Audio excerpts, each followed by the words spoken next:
ಆತ್ಮೀಯ ವೀಕ್ಷಕರೇ, Royson creations YouTube ಚಾನಲ್ಗೆ ನಿಮಗೆ ಸ್ವಾಗತ. ಇಂದಿನ ಈ ವಿಡಿಯೋದಲ್ಲಿ 10ನೇ ತರಗತಿಯ ಗಣಿತ ವಿಷಯದ 4 ಅಂಕಕ್ಕೆ ಬರುವಂತಹ ಪ್ರಶ್ನೆಗಳನ್ನು ಅವುಗಳ ಉತ್ತರಗಳೊಂದಿಗೆ ಸಂಪೂರ್ಣವಾಗಿ ವಿಶ್ಲೇಷಣೆಯನ್ನು ಮಾಡೋಣ.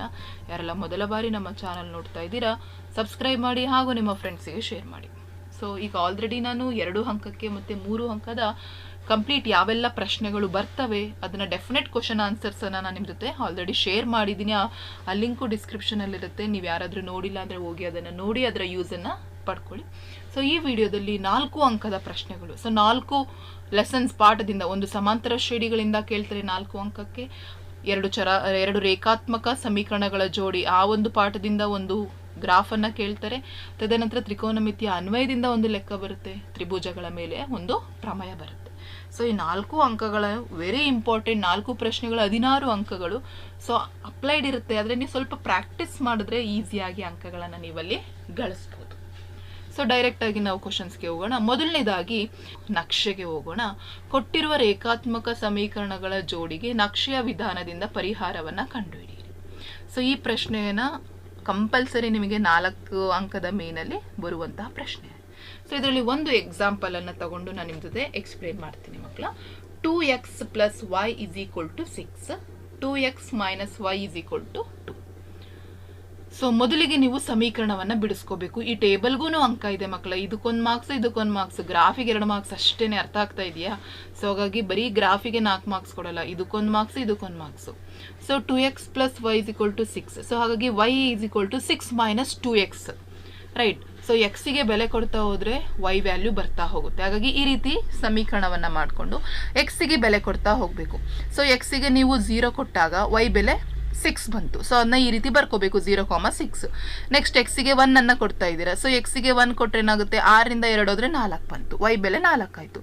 ಸೊ ಎಕ್ಸಿಗೆ 2 ಅಂತ ಬೆಲೆ ಕೊಟ್ಟರೆ ವೈ ಬೆಲೆನೂ 2 ಬರುತ್ತೆ. ಯಾಕೆಂತ ಹೇಳಿದ್ರೆ 6ರಿಂದ 4 ಹೋದರೆ 2 ಬಂತು. ಅದೇ ರೀತಿ ಎಕ್ಸಿಗೆ 3 ಕೊಟ್ಟರೆ ವೈ ಬೆಲೆ 0 ಆಯಿತು. ಸೊ ಈ ರೀತಿ ಆದಾಗ ನೀವು ಆ ಟೇಬಲನ್ನು ಬರ್ಕೊಳ್ಳಿ. ಎಕ್ಸ್ ಬೆಲೆ, ವೈ ಬೆಲೆ ಮತ್ತು x, y. ಸೊ ಈ ನಿರ್ದೇಶಾಂಕಗಳನ್ನು, ಈ ಬಿಂದುಗಳನ್ನು ನೀವು ಬರ್ಕೋಬೇಕು. ಅದೇ ರೀತಿ ಇನ್ನೊಂದು ಸಮೀಕರಣ ತೆಗೆದುಕೊಂಡು 2x - y = 2 ಇದೆ. ಸೊ ಹಾಗಾಗಿ y = 2x - 2 ಆಯಿತು. ಸೊ ಎಕ್ಸಿಗೆ ಬೆಲೆ ಕೊಡ್ತಾ ಹೋಗಿ ವೈ ಬೆಲೆ ಬರ್ತಾ ಹೋಗುತ್ತೆ. ಬಂದಿದ್ದನ್ನು ಈ ರೀತಿ ನೀವು ಟೇಬಲ್ಗಾಗಿ ಬರ್ಕೋಬೇಕು. ನಂತರ ನೀವು 2 ಸಮೀಕರಣಗಳ ಆ ಶೃಂಗ ಬಿಂದು x, y ಏನು ಬಂದಿದೆಯಲ್ಲ ಅದನ್ನು ನೀವು ಇಲ್ಲಿ ಬಿಡಿಸ್ಬೇಕು. ಫಸ್ಟ್ ನೀವು ಗ್ರಾಫ್ ತಗೊಂಡ್ಕೊಂಡ್ರೆ ಸ್ಕೇಲನ್ನು ಬರಿಬೇಕು. ಸ್ಕೇಲ್ ಏನು? ಎಕ್ಸ್ ಅಕ್ಷದಲ್ಲಿ 1 ಸೆಂಟಿಮೀಟರ್ 1 ಮೂಲಮಾನ, ವೈ ಅಕ್ಷ 1 ಸೆಂಟಿಮೀಟರ್ 1 ಮೂಲಮಾನ. ಈ ರೀತಿ ನೀವು ಬರ್ಕೋಬೇಕು. ಸೊ ಬರ್ಕೊಂಡು ನೋಡಿ ಮಕ್ಕಳ, ಇಲ್ಲಿ ನಾನು ನಿಮಗೆ ಗ್ರಾಫನ್ನು ತೋರಿಸ್ತೀನಿ ನೀಟಾಗಿ. ಇದೇ ರೀತಿ ನೀವು ಗ್ರಾಫನ್ನು ಹಾಕಬೇಕಾಗುತ್ತೆ ನೋಡಿ. ಸೊ ಇಲ್ಲಿ ನೋಡಿ, ಮೊದಲನೇ ಸಮೀಕರಣ ತೆಗೆದುಕೊಳ್ಳೋಣ, ರೈಟ್. ಸೊ ಫಸ್ಟ್ ನೀವು ಇದನ್ನ ವೈ ಅಕ್ಷ, ಇದು ಎಕ್ಸ್ ಅಕ್ಷ. ಸೊ ಈ ಕಡೆ ಪ್ಲಸ್ ಇರುತ್ತೆ, ಇಲ್ಲೂ ಪ್ಲಸ್ ಇರುತ್ತೆ, ಇದು ಮೈನಸ್ ವ್ಯಾಲ್ಯೂ, ಇಲ್ಲೂ ಮೈನಸ್ ವ್ಯಾಲ್ಯೂ. ಸೊ ಎಕ್ಸ್ 0 ಆಗಿದ್ದಾಗ ವೈ ಬೆಲೆ ಏನಾಗಿದೆ 6. ಸೊ ಮಾರ್ಕ್ ಮಾಡ್ಕೋಬೇಕು. ಮಾರ್ಕ್ ಮಾಡಿಕೊಂಡು ಪಾಯಿಂಟ್ ಬರ್ಕೋಬೇಕು, 0,6. ನೆಕ್ಸ್ಟ್ 1ನಲ್ಲಿ 1,4 ನೋಡಿ, ಇಲ್ಲಿ ಪಾಯಿಂಟ್ ಇದೆ, ಬರ್ಕೋಬೇಕು. ನೆಕ್ಸ್ಟ್ 2,2. ನೆಕ್ಸ್ಟು 3,0. ಸೊ ಇಲ್ಲಿ ಬರುತ್ತೆ. ಸೊ ಈಗ ನಮಗೊಂದು ಸರಳ ರೇಖೆ ಬಂತು. ಸ್ಕೇಲು ಪೆನ್ಸಿಲ್ ತೊಗೊಂಡು ಹೇಳ್ಕೊಳ್ಳೋಣ. ನೆಕ್ಸ್ಟ್ ಇನ್ನೊಂದು ಸಮೀಕರಣಕ್ಕೆ ಹೋಗೋಣ. ಸೊ ಅಲ್ಲೇನು 0,-2. ಸೊ 0ನಲ್ಲಿ -2. ಸೊ ಬರ್ಕೊಳ್ಳಿ, ಮಾರ್ಕ್ ಮಾಡ್ಕೊಳ್ಳಿ ಪಾಯಿಂಟನ್ನು. ನೆಕ್ಸ್ಟ್ 1,0 ಅದಿಲ್ಲೇ ಆಗುತ್ತೆ. ನೆಕ್ಸ್ಟು 2,2. ನೆಕ್ಸ್ಟ್ 3,4. ಸೊ ಈ ರೀತಿ ಹೇಳಿದಾಗ 2 ಎಲ್ಲಿ ಛೇದಿಸಿದಾವೆ ನೋಡಿ, ಇಲ್ಲಿ. ಸೊ ಈ ರೀತಿ ಲೈನ್ ಹಾಕಿ ಎಕ್ಸ್ ಬೆಲೆ 2, ವೈ ಬೆಲೆ 2 ಅಂತ ಬರೆದ್ರೆ ನಿಮಗೆ ಇಲ್ಲಿ 2 ಅಂಕ ಸಿಗುತ್ತೆ. ಹಾಗಾಗಿ ಇದಕ್ಕೆ 2 ಅಂಕ, ಈ ಟೇಬಲ್ಗೊಂದು ಅಂಕ, ಈ ಟೇಬಲ್ಗೊಂದು ಅಂಕ. ಸೊ ಈ ರೀತಿನೇ ನೀವು ಈ ಒಂದು ನಕ್ಷೆಯನ್ನು ಬಿಡಿಸ್ಬೇಕಾಗಿದೆ. ಅರ್ಥ ಆಗಿದೆಯಲ್ಲ? ಸೊ ಈ ರೀತಿ ಮಾಡಿದ್ರೆ ಮಾತ್ರ ನಿಮಗೆ ಅಂಕಗಳು ಸಿಗುವಂಥದ್ದು. ಸೊ ಅದಕ್ಕೆ ಸಂಬಂಧಪಟ್ಟಂತಹ ನಿಮ್ಮ ಎಕ್ಸಾಮಲ್ಲಿ ಕೇಳಿರುವಂತಹ 2019ರಿಂದ ಕೇಳಿರುವಂತಹ ಎಲ್ಲ ಪ್ರಶ್ನೆಗಳನ್ನ ಮಕ್ಕಳ ನಾನಿಲ್ಲಿ ನಿಮಗೆ ಡಿಸ್ಪ್ಲೇ ಮಾಡಿದ್ದೀನಿ. ನಕ್ಷೆಯನ್ನು ಬರ್ಕೊಳ್ಳಿ. ಒಂದನ್ನು ಎಕ್ಸ್ಪ್ಲೇನ್ ಮಾಡಿದ್ದೀನಿ. ಸೊ ಇನ್ನುಳಿದಂತಹ ಅಷ್ಟು ನಕ್ಷೆಗಳನ್ನು ಎಕ್ಸಾಮಲ್ಲಿ ಕೇಳಿರುವಂತಹ ಲೆಕ್ಕಗಳು ಇವ.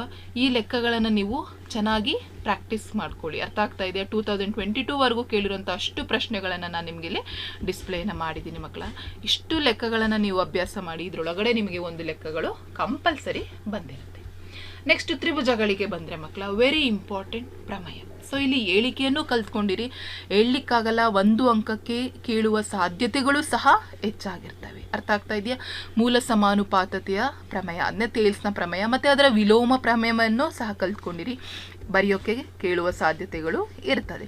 ತದನಂತರ ಕಂಪ್ಲೀಟ್ ಪ್ರಮೇಯವನ್ನು, ಏಕೆಂದರೆ 4 ಅಂಕಕ್ಕೆ ಫಿಕ್ಸು ಮಕ್ಕಳ ಕೇಳ್ತಾರೆ. ಹಾಗಾಗಿ ತೇಲ್ಸ್ನ ಪ್ರಮೇಯ, ಕೋನ ನಿರ್ಧಾರಕ ಗುಣ ಈ ಬಾರಿ ನಿಮಗೆ ಪ್ರಿಪರೇಟರಿಯಲ್ಲಿ ಕೇಳಿದ್ದಾರೆ. ಬಾಹು ನಿರ್ಧಾರಕ ಗುಣ ಇದೆ, ಬಾಹು ನಿರ್ಧಾರಕ ಗುಣ.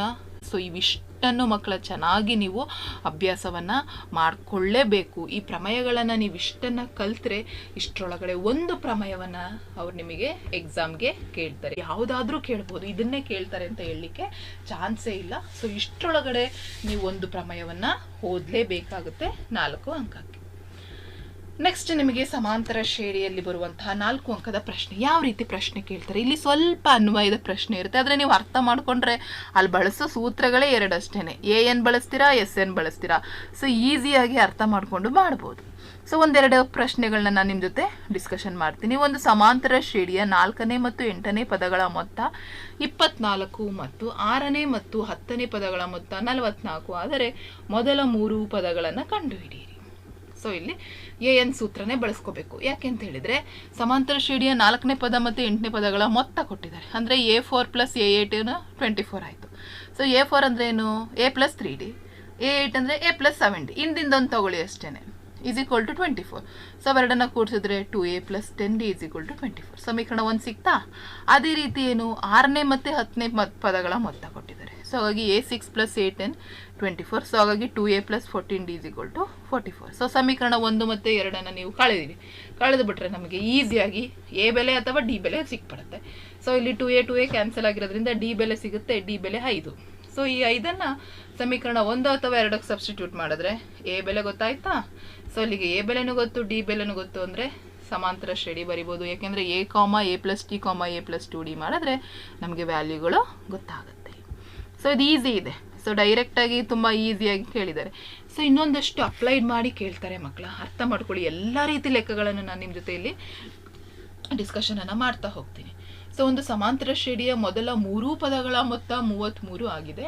ಮೊದಲನೆಯ ಪದ ಮತ್ತು 3ನೇ ಪದಗಳ ಗುಣಲಬ್ಧವು 2ನೇ ಪದಕ್ಕಿಂತ 29 ಹೆಚ್ಚಾಗಿದ್ದಾರೆ. ಶ್ರೇಣಿಯನ್ನು ಕಂಡುಹಿಡಿಯಿರಿ. ಸೊ ಮೊದಲನೇ ಸಮಾಂತರ ಶ್ರೇಣಿಯ ಮೊದಲನೇ ಪದ A - T, 2ನೇ ಪದ A ಆಗುತ್ತೆ, 3ನೇ ಪದ A + T ಆಗಿರಲಿ, ಅದನ್ನು ತಗೊಳ್ಳೋಣ. ಸೊ ಅವುಗಳ ಮೊತ್ತ 33 ಅಂದರೆ A - T + A + A + T = 33. So ಅಲ್ಲಿಗೆ D ಕ್ಯಾನ್ಸಲ್ ಆದರೆ 3A = 33, A = 11 ಬಂದ್ಬಿಡ್ತು. ಮುಂದೆ ಅವ್ರದ್ದು ಲೆಕ್ಕ ಹೇಳಿದ್ದಾರೆ. 3ನೇ ಪದಗಳ ಗುಣಲಬ್ಧವು ಮೊದಲನೇ ಪದ ಮತ್ತು 3ನೇ ಪದದ ಗುಣಲಬ್ಧ A - T × A + T ಗುಣಲಬ್ಧ ಏನಾಗಿದೆ? 2ನೇ ಪದಕ್ಕಿಂತ 29 ಹೆಚ್ಚಾಗಿದೆ, ಅಂದರೆ A + 29 ಆಗಿದೆ. ರೈಟ್. ಸೊ ಹಾಗಾಗಿ ಇಲ್ಲಿ A² - D² = A = 29. So A ಬೆಲೆನ substitute ಮಾಡ್ಕೊಳ್ಳಿ. ಸಬ್ಸ್ಟಿಟ್ಯೂಟ್ ಮಾಡಿದರೆ D ಬೆಲೆನೂ ಬಂದ್ಬಿಡುತ್ತಾ? ಅರ್ಥ ಆಗ್ತಿದೆ ತಾನೆ? ಸೊ ಹಾಗಾಗಿ A ಗೊತ್ತಾಯಿತು, D ಗೊತ್ತಾಯಿತು ಅಂದರೆ ಸಮಾಂತರ ಶ್ರೇಣಿಯನ್ನು ನೀವು ಬರಿಬಹುದು. 3ನೇ ಪ್ರಶ್ನೆ. ಒಂದು ಸಮಾಂತರ ಶ್ರೇಣಿಯ ಮೊದಲ 8 ಪದಗಳ ಮೊತ್ತ 136 ಮತ್ತು ಅದರ ಮೊದಲ 15 ಪದಗಳವರೆಗಿನ ಮೊತ್ತ 465 ಆದರೆ ಶ್ರೇಣಿಯ ಮೊದಲ 25 ಪದಗಳ ಮೊತ್ತವನ್ನು ಕಂಡುಹಿಡಿಯಿರಿ. ಸೊ S8 136, 8 ಪದಗಳ ಮೊತ್ತ. ನಂತರ ಅದರ ಮೊದಲ 15 ಪದಗಳವರೆಗಿನ ಮೊತ್ತ ಅಂತ ಕೊಟ್ಟಿದ್ದಾರೆ. ಸೊ ಹಾಗಾಗಿ S8 135. ಸೊ ಹಾಗಾಗಿ ನಾವು first S8 ಬರ್ಕೊಳ್ಳೋಣ. Sn = n/2 × 2A + n - 1 × D. So ಸೂತ್ರಕ್ಕೆ ಹಾಕಿದಾಗ ನಮಗೆ ಏನಾಗುತ್ತೆ? 136 = 4 × 2A + 7D ಬರುತ್ತೆ. ಸೊ ಹಾಗಾಗಿ ಇದನ್ನ ಈ ಕಡೆ ತಗೊಂಡ್ರೆ ಡಿವೈಡ್ ಆಗುತ್ತೆ. ಸೊ ಅಲ್ಲಿಗೆ ನನಗೆ 2A + 7D = 34. ಸಮೀಕರಣ 1 ಸಿಕ್ತು. ಅದೇ ರೀತಿ ಮೊದಲ 15 ಪದಗಳವರೆಗಿನ ಮೊತ್ತ S15 = 465 ಅಂತ ಕೊಟ್ಟಿದ್ದಾರೆ. ಸೊ ಹಾಗಾಗಿ S15ಗೆ ವ್ಯಾಲ್ಯೂದನ್ನು ಬರ್ಕೊಂಡು ಮಾಡ್ಕೊಳ್ಳೋಣ. ಸೊ ಇಲ್ಲಿ 2-3 ವಿಧಾನ ಬಳಸ್ಕೋಬೋದು ಮಕ್ಕಳ. ಇದೇ ಮೆಥಡನ್ನೇ ಬಳಸಬೇಕು ಅಂತಲ್ಲ, ಈ ಮೆಥಡನ್ನಾದರೂ ನೀವು ಬಳಸ್ಬೋದು, ಬೇರೆ ಮೆಥಡ್ಸ್ಗಳನ್ನೂ ಬಳಸ್ಬೋದು. ಸೊ ಅಲ್ಲಿಗೆ ನನಗೆ ವ್ಯಾಲ್ಯೂವನ್ನು ಸಬ್ಸ್ಟಿಟ್ಯೂಟ್ ಮಾಡಿದ್ರೆ 2A + 14D = 62. ಸಮೀಕರಣ 1 ಮತ್ತು 2 ನೀವು ಕಳೆದು ಬಿಟ್ರೆ ಯಾವುದಾದ್ರೂ ಒಂದು ವ್ಯಾಲ್ಯೂ ಬರುತ್ತೆ, ಅದು A ವ್ಯಾಲ್ಯೂ ಅಥವಾ D ವ್ಯಾಲ್ಯೂ. ಸೊ ಈಗ ನನಗೆ ಇಲ್ಲಿ ಕಳೆದ್ರೆ D ವ್ಯಾಲ್ಯೂ ಏಕೆಂದರೆ 7d = 28, d = 4 ಆಯಿತು. ಸೊ ಇದನ್ನು ನಾನು ಸಮೀಕರಣ 1ಕ್ಕೆ ಆದೇಶಿಸಿದ್ರೆ ಎ ಬೆಲೆ 6 ಬರುತ್ತೆ. ಸೊ ಎ ಬೆಲೆನೂ ಗೊತ್ತಾಗಿದೆ, ಡಿ ಬೆಲೆನೂ ಗೊತ್ತಾಗಿದೆ. ಮೊದಲ 25 ಪದಗಳ ಮೊತ್ತ ಕೇಳಿದ್ದಾರೆ. So Sn = n/2 × 2a + n - 1 × d. ಈ ಸೂತ್ರಕ್ಕೆ ಎ ಬೆಲೆ, ಡಿ ಬೆಲೆ ಮತ್ತು ಎನ್ ಬೆಲೆ ಹಾಕಿದರೆ S25 ಸಿಗುತ್ತೆ, 1350. ಈ ರೀತಿಯ ಲೆಕ್ಕವನ್ನು ನೀವು ಬಿಡಿಸ್ಬೇಕಾಗುತ್ತೆ ಮಕ್ಕಳ. ಸೊ ಲೆಕ್ಕವನ್ನು ಈಸಿಯಾಗಿ ನೀವು ಅರ್ಥ ಮಾಡ್ಕೋಬೇಕು ಫಸ್ಟು. ಸೊ ಅದು ಟಫ್ ಇದೆ ಅಂದರೆ ಅದು 100% ಟಫ್ ಆಗೇ ಇರುತ್ತೆ. ಸೊ ಅರ್ಥ ಮಾಡ್ಕೊಳ್ತಾ ಹೋದರೆ ಈಸಿಯಾಗಿ ನೀವು ಲೆಕ್ಕವನ್ನು ಬಿಡಿಸ್ತಾ ಹೋಗ್ಬೋದು. ಸೊ ನೋಡಿ, ನಿಮಗೂ ಇಲ್ಲೊಂದಷ್ಟು ಲೆಕ್ಕಗಳನ್ನು ನಾನಿಲ್ಲಿ ಕೊಡ್ತಾ ಹೋಗ್ತಿದ್ದೀನಿ. ಸೊ ಅಭ್ಯಾಸ ಮಾಡ್ಕೊಳ್ಳಿ ಮಕ್ಕಳ. ಅಭ್ಯಾಸ ಮಾಡಲಿಲ್ಲ ಅಂದರೆ ಆಗೋದಿಲ್ಲ. ಒಂದು ಸಮಾಂತರ ಶ್ರೇಣಿಯಲ್ಲಿ 6ನೇ ಪದವು 3ನೇ ಪದದ 2ರಷ್ಟಕ್ಕಿಂತ 1 ಹೆಚ್ಚಾಗಿದೆ. 4ನೇ ಮತ್ತು 5ನೇ ಪದಗಳ ಮೊತ್ತ 2ನೇ ಪದದ 5ರಷ್ಟಿದೆ. ಈ ಸಮಾಂತರ ಶ್ರೇಣಿಯ 10ನೇ ಪದವನ್ನು ಕಂಡುಹಿಡಿಯಿರಿ. ಸೊ ಇಲ್ಲಿ ದತ್ತದ ಪ್ರಕಾರ ಏನು, A6 ಅನ್ನೋದೇನಾಗಿದೆ, 3ನೇ ಪದ. ಅರ್ಥ ಆಗ್ತಾ ಇದೆ? 3ನೇ ಪದದ 2ರಷ್ಟಕ್ಕಿಂತ ಅಂದರೆ 2a3 + 1 ಅಂತ ಇದೆ. ಓಕೆನಾ. A6 ಅಂದರೆ a + 5d = a3 ಅಂದರೆ a + 2d ಆಗುತ್ತೆ. ಸೊ ಎಲ್ಲವನ್ನ ಮಲ್ಟಿಪ್ಲೈ ಮಾಡಿಕೊಂಡು ಕ್ಯಾನ್ಸಲ್ ಆಗೋದಿಲ್ಲ, ಕ್ಯಾನ್ಸಲ್ ಮಾಡಿದ್ರೆ -a + d = 1 ಬರುತ್ತೆ. ಓಕೆನಾ. ಅದಕ್ಕೆ ನಾವೇನು ಮಾಡ್ತಿದ್ದೀವಿ, 3 ಇಂದ ಮಲ್ಟಿಪ್ಲೈ ಮಾಡಿದ್ರೆ -3a + 3d = 3. ಸೊ ಸಮೀಕರಣ 1 ಆಯಿತು. ಅದೇ ರೀತಿ ಸಮೀಕರಣ 2 ಏನು ಕೊಟ್ಟಿದ್ದಾರೆ, ಏನು ಸಿಗುತ್ತೆ ನೋಡಿ ಇಲ್ಲಿ. 4ನೇ ಮತ್ತು 5ನೇ ಪದಗಳ ಮೊತ್ತ 2ನೇ ಪದದ 5ರಷ್ಟಿದೆ. ಅಂದರೆ a4 + a5 = 5a2 ಆಯಿತು. ಸೊ a4 ಅಂದರೆ a + 3d, a5 ಅಂದರೆ a + 4d = a + 5d × 5. So ಎಲ್ಲ ಬೆಲೆಗಳನ್ನು ಇದು ಮಾಡ್ಕೊಳ್ಳಿ. ಸೊ ಅಲ್ಲಿಗೆ 3a - 2d = 0 ಆಯಿತು. ಸೊ ಸಮೀಕರಣ 1 ಮತ್ತು 2ನ್ನು ನಾವು ಬಿಡಿಸಿದಾಗ ಏನಾಗುತ್ತೆ, ಡಿ ಬೆಲೆ ಗೊತ್ತಾಗುತ್ತೆ. ನೆಕ್ಸ್ಟ್ ಅದನ್ನು ಯಾವುದಾದ್ರೂ ಒಂದಕ್ಕೆ ಆದೇಶಿಸಿದರೆ ಎ ಬೆಲೆನೂ ಗೊತ್ತಾಗುತ್ತೆ. ಸೊ ಸಮಾಂತರ ಶ್ರೇಣಿಯ 10ನೇ ಪದ ಕೇಳಿದರೆ ಮೊತ್ತ ಕಂಡುಹಿಡಿಯ ಕೇಳಿಲ್ಲ. ಹಾಗಾಗಿ an = a + n - 1 × d ಸೂತ್ರಕ್ಕೆ ಹಾಕಿದ್ರೆ a10 ಗೊತ್ತಾಗುತ್ತೆ. ಅರ್ಥ ಆಗಿದೆಯಲ್ಲ ಲೆಕ್ಕ. ನೆಕ್ಸ್ಟ್ ಒಂದು ಸಮಾಂತರ ಶ್ರೇಣಿಯ ಮೊದಲ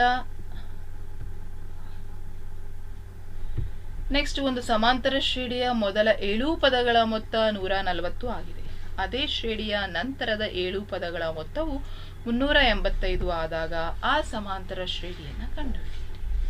ಸೊ ಮೊದಲ 7 ಪದಗಳ ಮೊತ್ತ 140, ನಂತರದ 7 ಪದಗಳ ಮೊತ್ತನೂ ಸಹ 385. ಸೊ ಅಲ್ಲಿಗೆ ನನಗೆ S7 ಕೊಟ್ಟಿದ್ದಾರೆ, ಅದೇ ರೀತಿ S14 ಕೊಟ್ಟಿದ್ದಾರೆ. ಓಕೆನಾ. ಸೊ S7 ಮಾಡಿದ್ರೆ ನಮಗೆ ಈ ರೀತಿ ಸೊ ನೀವು ಇಲ್ಲಿ 2 ವಿಧಾನನಾದರೂ ಬಳಸಿ ಮಕ್ಕಳ. ಈ ರೀತಿ S7 ಅಂತ ಬರ್ಕೊಂಡು S14 ನೀವು ಆ ರೀತಿನೂ ಬರ್ಕೊಂಡು ಮಾಡ್ಬೋದು. ಅರ್ಥ ಆಗ್ತಾ ಇದೆಯಾ. ಸೊ ಹಾಗಾಗಿ S7ಗೆ ವ್ಯಾಲ್ಯೂ ಸಬ್ಸ್ಟಿಟ್ಯೂಟ್ ಮಾಡಿದ್ರೆ ವಿಲ್ ಗೆಟ್ 2a + 6d = 40. ಅದೇ ರೀತಿ 14 ಪದಗಳ ಮೊತ್ತ ಏನಾಗಿದೆ, 7 ಪದಗಳ ಮೊತ್ತ + 7 ಪದಗಳ ಮೊತ್ತ. ಸೊ ಹಾಗಾಗಿ 140 + 385 ಮಾಡಿದ್ರೆ 525 ಬಂತು. ಹಾಗಾಗಿ 14 ಪದಗಳ ಮೊತ್ತ 525. ಸೊ ಹಾಗಾಗಿ S14 ಮಾಡಿಕೊಂಡ್ರೆ ನಮಗೆ 2 ವ್ಯಾಲ್ಯೂ ಗೊತ್ತಾಯಿತು. ಸೊ ಅದನ್ನು ಆ್ಯಡ್ ಮಾಡಿಕೊಂಡ್ರೆ ಡಿ ಬೆಲೆ, ಎ ಬೆಲೆ ಗೊತ್ತಾಗುತ್ತೆ. ಸೊ ನೆಕ್ಸ್ಟ್ ನೀವು 5, 10, 15. ಸೊ ಈ ಮೆಥಡನ್ನಾದರೂ ಮಾಡ್ಬೋದು ಮಕ್ಕಳ. ಇನ್ನೊಂದು ಮೆಥಡು ಸಹ ಇದೆ, ಅದನ್ನೇ ಹಾಕಿ ಮ್ಯಾಮ್ ಹೇಳಿದ್ದಾರೆ ಅಂದ್ಬಿಟ್ಟು ಇದನ್ನೇ ಮಾಡಬೇಕು ಅಂತ ಏನಿಲ್ಲ. ಸೊ 8ನೇ ಪ್ರಶ್ನೆ ವಿಡಿಯೋ ಪಾಸ್ ಮಾಡಿಕೊಂಡು ಬರ್ಕೊಳ್ಳಿ. ಸೊ ಅದರ ಕಂಪ್ಲೀಟ್ ಆನ್ಸರ್ಸ್ ಇಲ್ಲಿ ಡಿಸ್ಪ್ಲೇನ ಮಾಡಿದ್ದೀನಿ.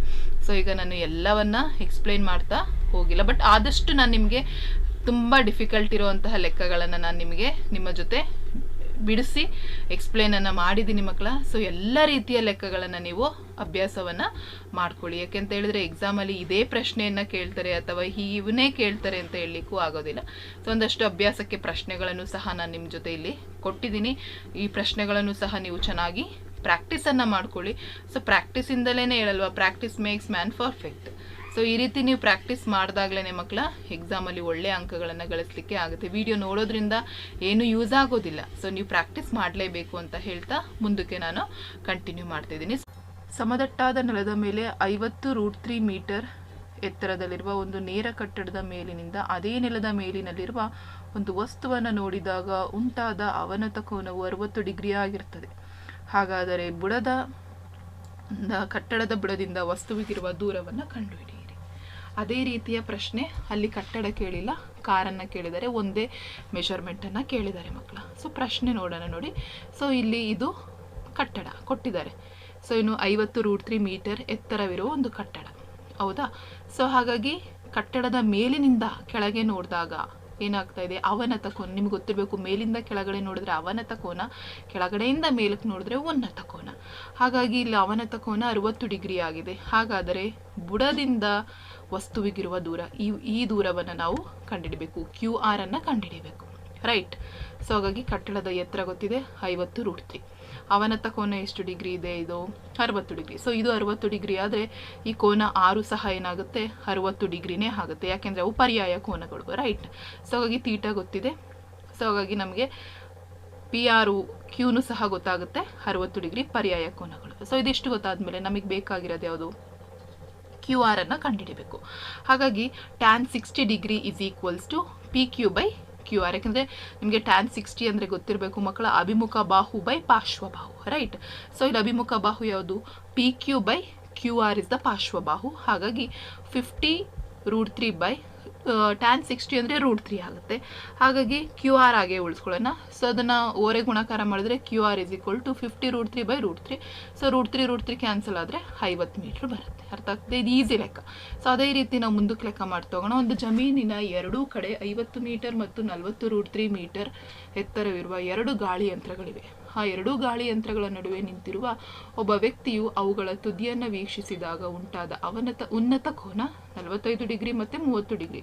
ಹಾಗಾದರೆ ಆ ಗಾಳಿ ಯಂತ್ರಗಳ ನಡುವಿನ ದೂರವನ್ನು ಕಂಡುಹಿಡಿಯಿರಿ. ಸೊ ಇವೆರಡರ ನಡುವಿನ ದೂರ. ಸೊ ಇಲ್ಲೊಂದು ಗಾಳಿ ಯಂತ್ರ ಇದೆ, ಇಲ್ಲೊಂದು ಗಾಳಿ ಯಂತ್ರ ಇದೆ. ರೈಟ್. ಸೊ ಇದರ ಎತ್ತರ 50, ಇದರ ಎತ್ತರ 40√3.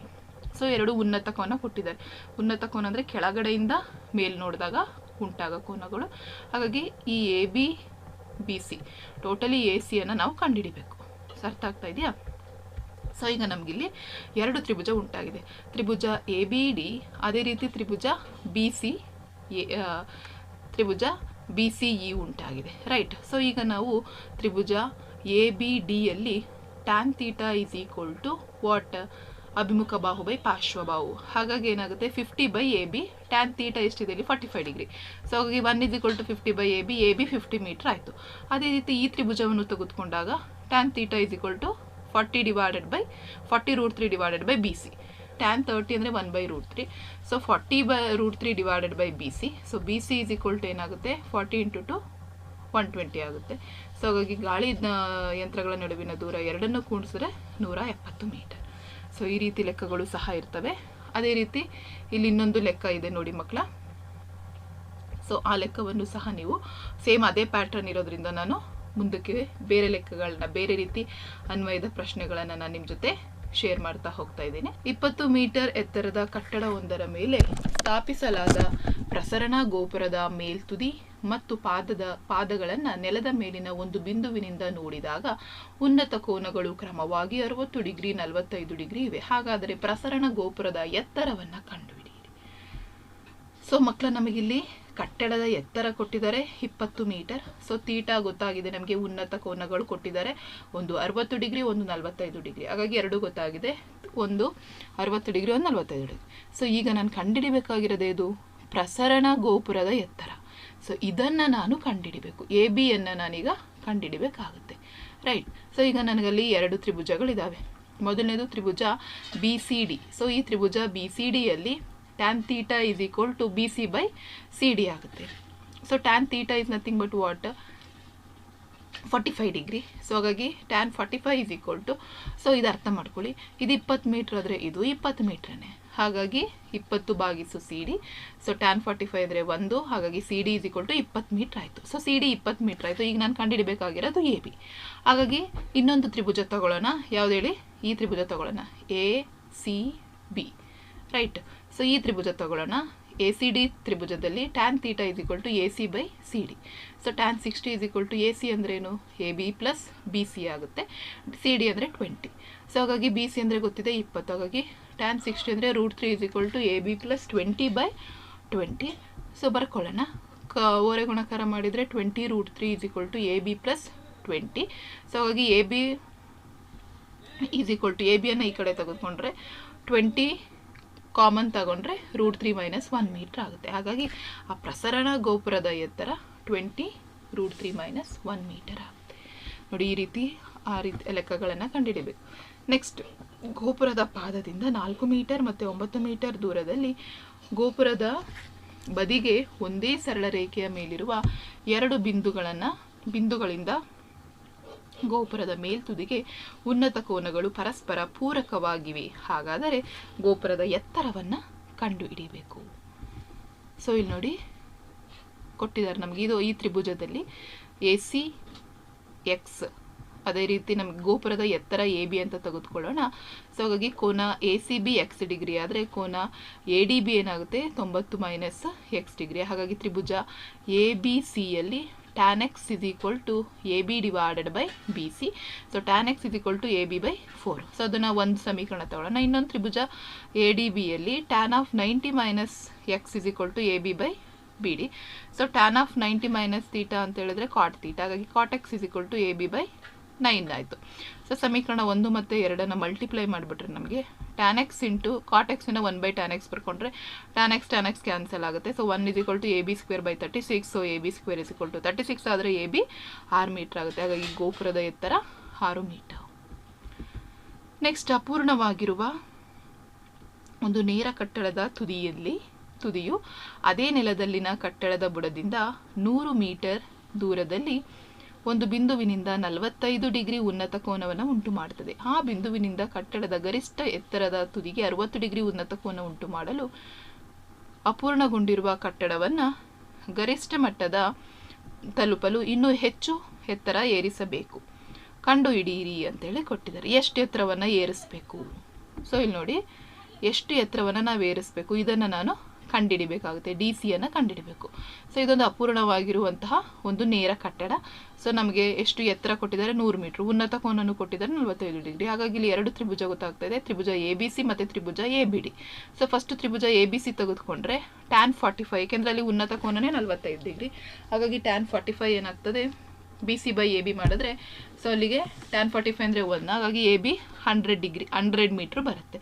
ಸೊ ಈಗ ನಾನು ತ್ರಿಭುಜ ABD ತೆಗೆದುಕೊಂಡ್ರೆ tan theta is equal to BD by AB. So tan 60 is equal to BD by 100 ಆಗುತ್ತೆ. ಹಾಗಾಗಿ √3 is equal to BD by 100. So BD is equal to 100 into √3 metre. So √3 ಬೆಲೆ 1.73 ಹಾಕೊಂಡ್ರೆ 173 ಆಯಿತು. ಹಾಗಾಗಿ CD is equal to BD minus BC ಮಾಡಿದ್ರೆ 73 metre ಎತ್ತರವನ್ನು ಹೆಚ್ಚಿಸಬೇಕಾಗುತ್ತೆ. ಹಾಗಾಗಿ ಅಪೂರ್ಣಗೊಂಡಿರುವ ಕಟ್ಟಡವನ್ನು ಗರಿಷ್ಠ ಮಟ್ಟ ತಲುಪಲು 73 ಮೀಟರ್ ಎತ್ತರ ಏರಿಸಬೇಕು. ನೆಕ್ಸ್ಟ್, ಒಂದು ಗೋಪುರದ ಮತ್ತು ಒಂದೇ ಪಾದ ಸಮದಟ್ಟಾದ ನೆಲದ ಮೇಲೆ ನೇರವಾಗಿ ನಿಂತಿವೆ. 60 ಮೀಟರ್ ಎತ್ತರದ ಗೋಪುರದ ಮೇಲಿನಿಂದ ಕಂಬದ ಮೇಲ್ತುದಿ ಮತ್ತು ಅದರ ಪಾದಗಳನ್ನು ನೋಡಿದಾಗ ಉಂಟಾಗುವ ಅವನತ ಕೋನವು ಕ್ರಮವಾಗಿ 30 ಡಿಗ್ರಿ ಮತ್ತು 60 ಡಿಗ್ರಿ ಆಗಿವೆ. ಆ ಕಂಬದ ಎತ್ತರವನ್ನು ಕಂಡುಹಿಡಿ. ಸೊ ಇಲ್ಲಿ ನಮಗೆ 2 ಅವನತ ಕೋನಗಳು ಉಂಟಾಗಿದ್ದಾವೆ, ಹೌದಾ? ಒಂದು 30 ಡಿಗ್ರಿ, ಒಂದು 60 ಡಿಗ್ರಿ. ಸೊ ನಮಗೆ ಆ ಗೋಪುರ ಮತ್ತು ಕಂಬದ ಒಂದೇ ಸಮದಟ್ಟಾದ ನೆಲದ ಮೇಲೆ ನಿಂತಿವೆ. 60 ಮೀಟರ್ ಎತ್ತರದ ಗೋಪುರ ಅಂತ ಕೊಟ್ಟಿದ್ದಾರೆ. ಹಾಗಾಗಿ ಗೋಪುರದ ಎತ್ತರ 60 ಮೀಟರ್ ಗೊತ್ತಾಯಿತು. ಮತ್ತು ಕಂಬದ ಎತ್ತರ ಏನಾಗಿದೆ CD, ರೈಟ್? ಇದು ಕಂಬ. ಸೊ CD ಏನಾಗಿದೆ H ಮೀಟರ್. ಸೊ ಹಾಗಾಗಿ BE is equal to CD, ಅದು ಸಹ ಹೆಚ್ಚಾಗಿ ಆಗುತ್ತೆ. ಹಾಗಾಗಿ BD is equal to EC. So ನಿಮಗೆ ಗೊತ್ತಿದೆ BD is equal to EC, ಅದನ್ನು X ಅಂತ ತೆಗೆದುಕೊಳ್ಳೋಣ. therefore AE is equal to 60 minus H ಆಗುತ್ತೆ. ಹಾಗಾಗಿ ಕೋನ ACE is equal to 30 degree. ಅದೇ ರೀತಿ ಕೋನ ABD is equal to 60 ಡಿಗ್ರಿನೇ ಆಗುತ್ತೆ, ಪರ್ಯಾಯ ಕೋನಗಳು. therefore ಕೋನ AECಯಲ್ಲಿ tan 30 is equal to AE by EC. therefore 1 by √3 is equal to 60 minus H by X ಆಯಿತು. So X is equal to √3 into 60 minus H. ಅದೇ ರೀತಿ ತ್ರಿಭುಜ ABDಯಲ್ಲಿ tan 60 degree is equal to AB by BD. tan 60 ಅಂತ ಹೇಳಿದ್ರೆ √3 ಆಗುತ್ತೆ ಮಕ್ಕಳ. therefore X ಏನಾಗುತ್ತೆ 60 by √3 ಆಯಿತು. ಸೊ ಸಮೀಕರಣ 1 ಮತ್ತು 2ರಿಂದ ನಮಗೆ ತಿಳಿಯೋದು ಏನಂತ ಹೇಳಿದ್ರೆ 2 √3 into 60 minus H is equal to 60 by √3 ಆಗುತ್ತೆ. ಸೊ √3 ಈ ಕಡೆ ಬಂದರೆ 3 ಆಗುತ್ತೆ. ಸೊ ಎಲ್ಲವನ್ನು ಕ್ಯಾನ್ಸಲ್ ಮಾಡಿದ್ರೆ H 40 ಮೀಟರ್ ಆಗುತ್ತೆ. ಹಾಗಾಗಿ ಕಂಬದ ಎತ್ತರ ಏನಾಯಿತು 40 ಮೀಟರ್ ಆಗುತ್ತೆ. ಸೊ ಆ ರೀತಿಯ ಲೆಕ್ಕಗಳನ್ನು ಅಭ್ಯಾಸ ಮಾಡ್ಕೊಳ್ಳಿ. ಸೊ ಈ ಲೆಕ್ಕವನ್ನು ಸಹ ನಾನು ಆಲ್ರೆಡಿ ಒಂದ್ಸರಿ ನಿಮಗೆ ಎಕ್ಸ್ಪ್ಲೇನನ್ನು ಮಾಡಿದ್ದೀನಿ ಮಕ್ಕಳ. ಸೊ ಹಾಗಾಗಿ ಈ ರೀತಿಯ ಲೆಕ್ಕಗಳನ್ನು ನೀವು ಅಭ್ಯಾಸ ಮಾಡ್ಕೋಬೇಕು. ಸೊ ಇದರ PDF ಲಿಂಕನ್ನು ಬೇಕಾದರೆ ನಾನು ನಿಮಗೆ ಡಿಸ್ಕ್ರಿಪ್ಷನಲ್ಲಿ ಹಾಕಿರ್ತೀನಿ. ಏಕೆಂದರೆ ಅನ್ವಯದ ಪ್ರಶ್ನೆಗಳು ತುಂಬಾ ಬರ್ತವೆ ನಿಮಗೆ ಅಭ್ಯಾಸ ಮಾಡಲಿಕ್ಕೆ. ಹಾಗಾಗಿ ಎಲ್ಲ ರೀತಿಯ ಲೆಕ್ಕಗಳನ್ನು ಮಕ್ಕಳ ಅಭ್ಯಾಸ ಮಾಡ್ಕೊಳ್ಳಿ. ಸ್ಪೆಷಲಿ ನೀವು ತ್ರಿಕೋನಮಿತಿಯಿಂದ ತುಂಬಾ ಲೆಕ್ಕ ಕೇಳ್ತಾರೆ. ಸೊ ಇದನ್ನು ನಾನು ನಿಮಗೆ ಕೊಟ್ಟಿರ್ತೀನಿ, ಡೌನ್ಲೋಡನ್ನು ಮಾಡ್ಕೊಳ್ಳಿ. ಲಾಸ್ಟ್ ಇಯರ್ ಪ್ರಿಪ್ರೇಟ್ನಲ್ಲೂ ಸಹ ಈ ಪ್ರಶ್ನೆಯನ್ನು 2022ರಲ್ಲಿ ಕೇಳಿದರು. ಹಾಗಾಗಿ ಚೆನ್ನಾಗಿ ಅಭ್ಯಾಸ ಮಾಡಿಕೊಂಡು ನಿಮ್ಮ ಎಕ್ಸಾಮ್ಗೆ ಪ್ರಿಪೇರ್ ಆಗಿ ಒಳ್ಳೆಯ ಅಂಕಗಳನ್ನು ತೆಗೆದುಕೊಳ್ಳಿ. ತುಂಬಾ ಲೆಕ್ಕಗಳು ನಾನಿಲ್ಲಿ ಸೊಲ್ಯೂಷನನ್ನು ಬಿಡಿಸಿದ್ದೀನಿ ಮಕ್ಕಳ. ಅಷ್ಟು ಲೆಕ್ಕಗಳನ್ನು ನಾನು ನಿಮ್ಮ ಜೊತೆ ಶೇರ್ ಮಾಡ್ತೀನಿ ಅಂತ ಹೇಳ್ತಾ ಈ ವಿಡಿಯೋನ ಎಂಡ್ ಮಾಡ್ತಾ ಇದ್ದೀನಿ. Thank you for watching this video.